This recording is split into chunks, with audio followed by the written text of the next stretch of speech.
Hello दोस्तों, स्वागत है हमारे संगीत फील 2 चैनल में। तो आइए, मैं राइटर आमिर बेदर्दी और फिर से लेकर आया हूँ एक बार बहुत ही शानदार साइड सॉन्ग जो आप लोगों को काफ़ी पसंद आने वाला है। तो अगर आप लोग हमारे चैनल पर नए हैं तो हमारे चैनल को सब्सक्राइब कीजिए, शेयर कीजिए और लाइक कीजिए। आइए, ट्रैक है मिलल बकलोल मर्दा, जिसको गाया है अभिषेक लाल यादव ने। उसी ट्रैक पे लिखा हुआ सॉन्ग है। तो आइए, आप सबको हम मुखड़ा गाकर सुना रहे हैं।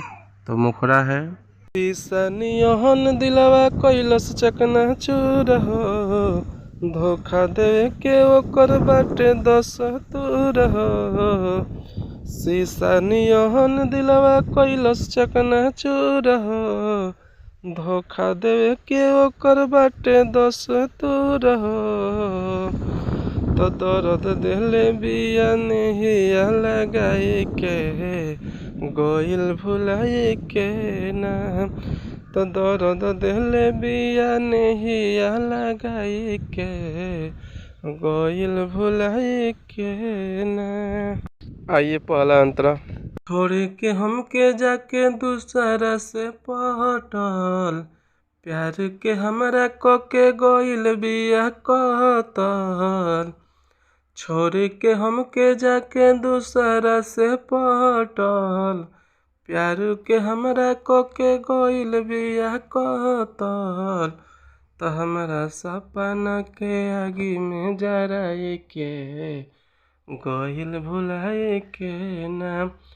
तो दर्द दिले बिया नहिया लगाए के गोइल भुलाए के ना। आइए, दूसरा अंतरा। आमिर बेदर्दी के दर्द में डूबावलस, रेयाज के नामे उत्तमे हदी रचवलस।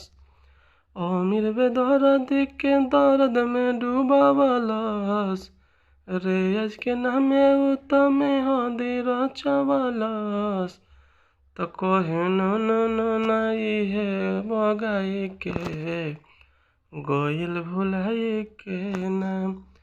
तो दर्द दिले बिया नहिया लगाए के गोइल भुलाए के ना। हेलो दोस्तों, तो सॉन्ग कैसा लगा? उम्मीद करता हूँ अच्छा लगा होगा। तो आप लोग शेयर कीजिए, सब्सक्राइब कीजिए चैनल को और लाइक कीजिए।